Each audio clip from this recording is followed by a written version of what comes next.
이렇게 해서 이제 여기까지 어떤 내용이냐면 현금 없는 거래가 가지고 있는 긍정적 측면. 다른 사람들은 확신을 하는데 이 경제에 현금이 없어지는 거 절대로 일어나서는 안 된다고 확신하는 사람. 왜 그럴까? 현금 없는 경제에는 분명히 부정적 측면이 존재하기 때문에 이렇게 확신을 하는 거지. 그러면 현금 없는 거래의 긍정적 측면에서 부정적 측면으로 넘어온다는 얘기는 이건 뭐 대조관계로 안 들어갈 수가 없는 거 아니야? 반대로 반면에 on the other hand, 그지? 현금 없는 경제가 절대로 일어나서는 안 되는 이유, 가장 큰 문제, 현금 없는 경제에 사생활이 결여돼서 그래. 사생활 결여 없어진다는 얘기지, 그지? 사생활이 왜 없어질까? 현금 거래는 전자적으로 이루어지지. 그렇게 되면 모든 현금 거래가 기술적으로 추적 가능해지거든. 누가 추적 가능하나? 정부가. 그러니까 여러분이 신용카드를 어딘가에서 한번 쓰는 순간 신용카드를 쓴 여러분에 대해서 정부가 계속 따라다닌다고. 여러분의 이름, 여러분의 주민번호, 여러분의 구매처, 여러분의 취향, 이런 것들을 정부가 알게 돼. 확실히 사생활이 결여되는 거지. 이렇게 되면 말이야, 어떻게 되면 모든 거래가 기술적으로 추적이 가능해지면 정부에 의해. 자, 디스가 가리키는 건 바로 이 부분이야. 자, 화살표 올렸니? 이거를 우리말로 써주면 되는 거지. 모든 전자거래가 정부에 의해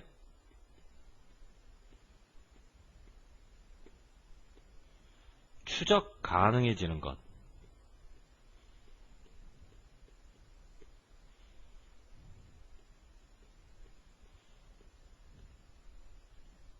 모든 전자거래가 정부에 의해 추적 가능해지는 것. 됐니? 이렇게 되면 이거는 누구에게나 무서운 거야.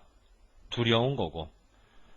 자, 비동사 다음에 ing냐, 진행형 능동태. 비동사 다음에 pp냐, 진행형 수동태.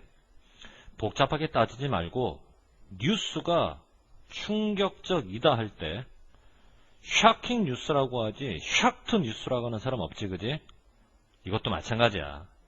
이것은 두려운 일이다. 프라이닝으로 들어가는 거야. PP를 쓰면 안 돼. 어떤 사람들한테 두렵나? 정부가 이러한 힘을 사용하는데 현명하게 사용할 거라고. 이러한 힘을 현명하게 사용한다는 얘기는 한계를 두고 한계 안에서 사용하는 게 현명한 거야? 한계를 초월해서 무한정으로 사용하는 게 현명한 거야? 한계를 두고 한계 내에서 사용하는 게 현명한 거지. 한계를 초월해서 무제한적으로 사용하는 게 아니라. 이해됐니? 한계 내에서, 다시 말해서 절제하면서 자제하면서 지혜롭게 이 힘을 사용할 거라는 걸 정부가 믿지 않는 사람들이 두려워할까? 의심하지 않는 사람들이 두려워할까? 믿지 않는 사람들이 두려워하지. 믿지 않는다 때문에 의심한다는 개념이 나오는 거지. 그런데 만일 시험이 나오는 과정에서 시험 문제에서 does not이 살짝 빠지고 believe냐 suspect냐라고 물어보면 does not이 빠진 상태라고 한다면 그때는 답을 바꿔와야지. 의심하다로. 지금은 does not이 있기 때문에 믿지 않는다 개념으로 들어가고. 알겠지 무슨 말인가? 공부를 기계적으로 하지 말라는 얘기지. 자, 여기까지.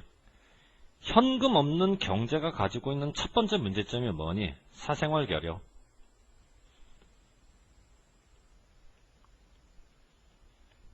이제 두 번째 문제점. 또 다른 문제점은 전자거래에는 반드시 필요하거든, 기술. 그런데 어떤 나라들 같은 경우에는 기술이 덜 발전된 나라가 있을 거 아니야. 예를 들어 이제 후진국 같은 경우.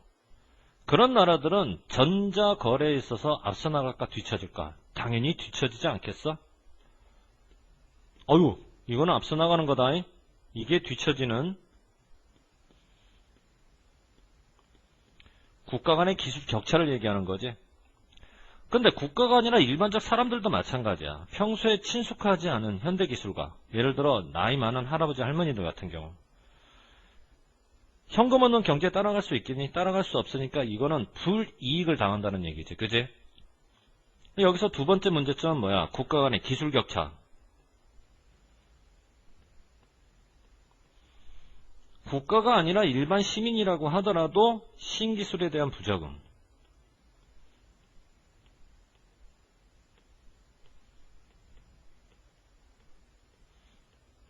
기술 격차와 신기술에 대한 부적응. 이런 것들이 바로 현금 없는 경제가 가지고 있는 큰 문제점으로 대두가 된다라는 얘기지. 자, 그 다음 페이지 넘어가자고.